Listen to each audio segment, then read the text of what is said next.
Enfim. Ira, tudo bem? Tá contraindo aí? Tá tudo contraído? Vocês estão contraídos? Tudo? Eu aqui tô tinindo também. Tinindo. Ele é especialista em cupins e professor da Universidade Rural do Rio de Janeiro. Eu vou começar com Eurípides Menezes. Eurípides, por favor.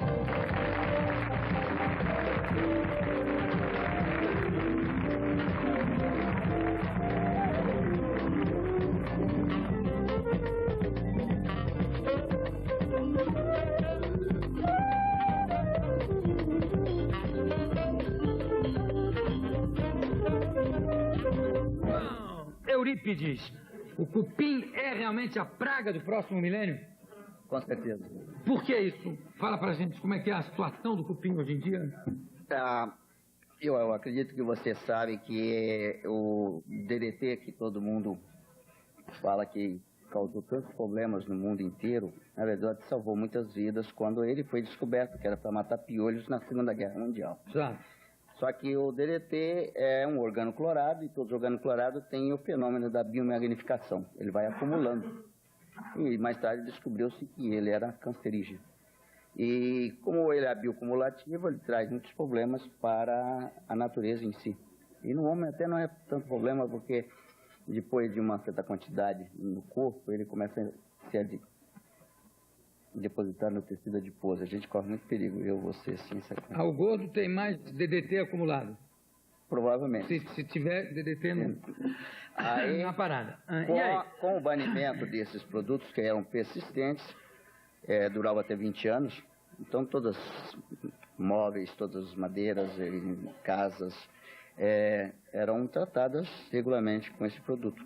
Mas o DDT que estava nos móveis, né, colocado nos móveis e tal, afetava também a saúde das pessoas ou só na hora do spray? Só na hora da aplicação, provavelmente, porque todo operário não toma os devidos cuidados, provavelmente afetava, sim. Sei.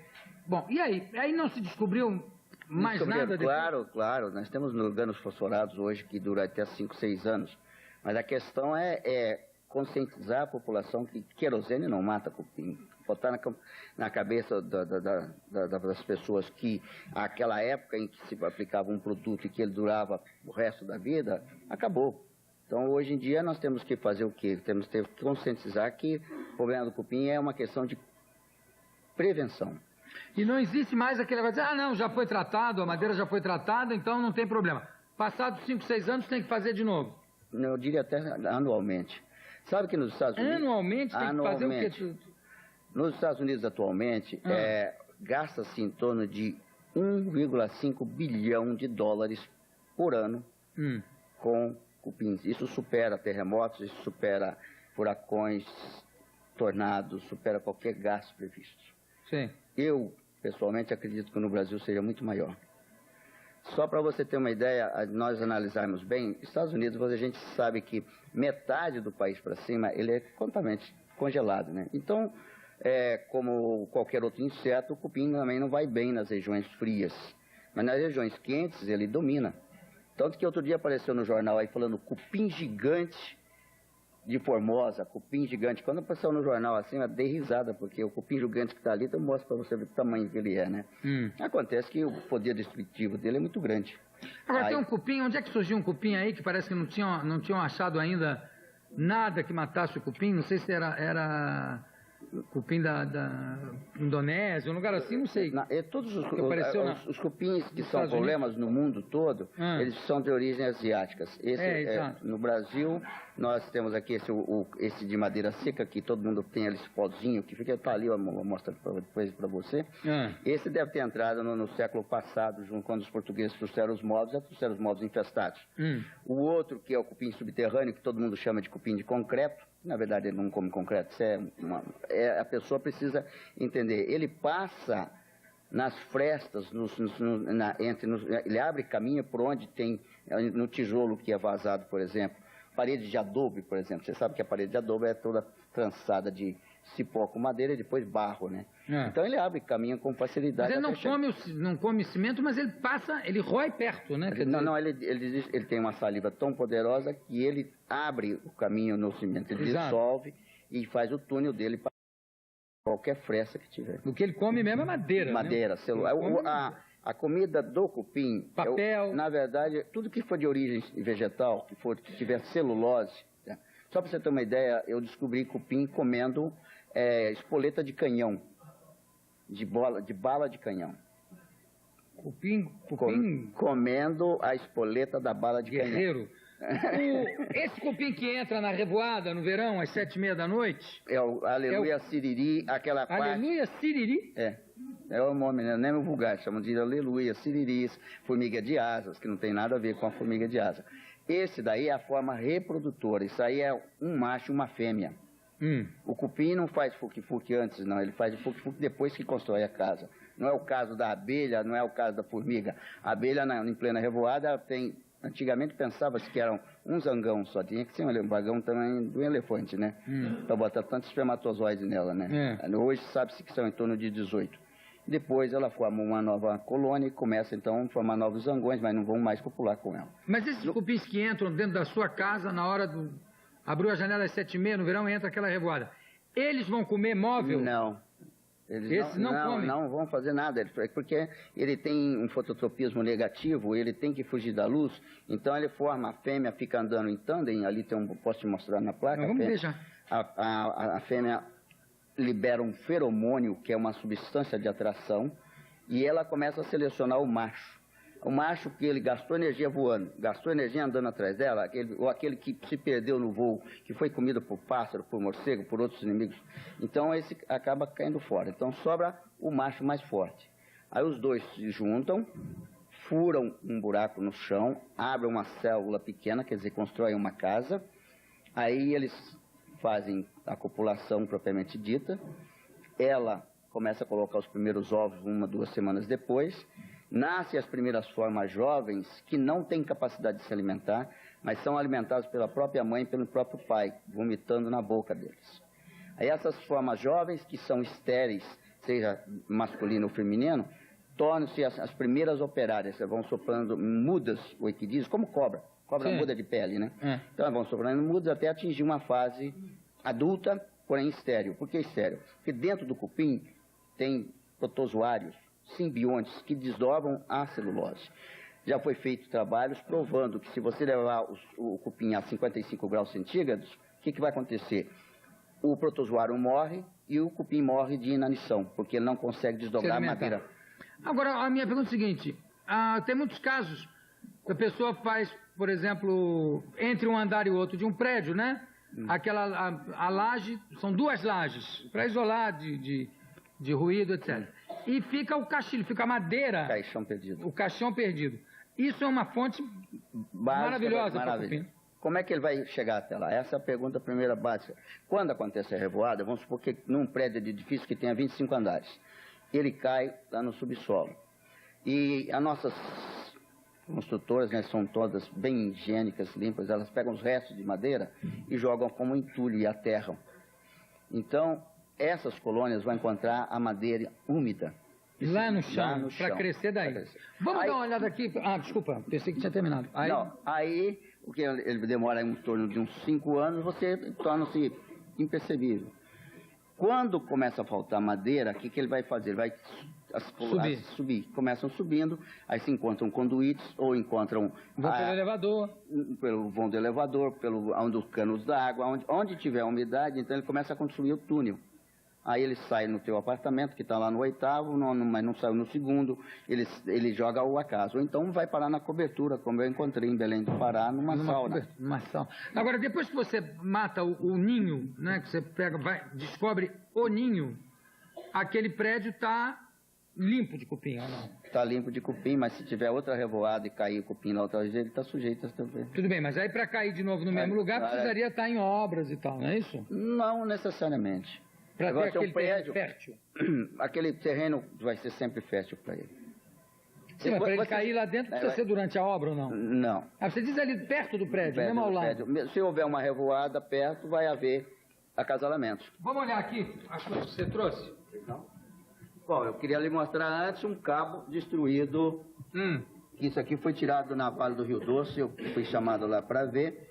O pessoal fala que cupim não destrói nada, mas você perceber aqui que esse cabo aqui não tem mais valor, né? Isso aqui, o cupim estava enterrado, eles põem num lugar chamado cafofa, que é onde há a mudança de um trilho para o outro, então automaticamente é um sistema funcionando.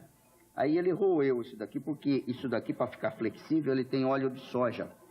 Aqui tem óleo de soja. O óleo de soja é de origem vegetal. Então, aí para ele é uma beleza. Para ele experimenta. Se não serve para comer, ele para de roer, mas ele deixa o fio nesse estado.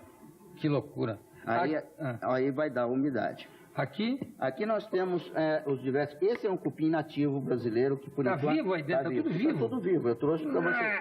E isso aqui são ovos, tá? Isso aqui são as formas jovens e as formas aladas, que são os siriris. Essa eu não posso abrir, que senão vai voar siriri por aqui, você vai ficar meio preocupado, né? E agora, essas daqui eu posso abrir para você, mostrar com todo cuidado. Veja você que tudo isso aqui são, se você quiser filmar, então todos inférteis. Todos o quê? Inférteis. Aqui você tem operárias e você tem soldados. A diferença é a questão da cabeça, o tamanho da cabeça. Os soldados se batem contra quem? Qual é o inimigo natural deles? Seriam as formigas.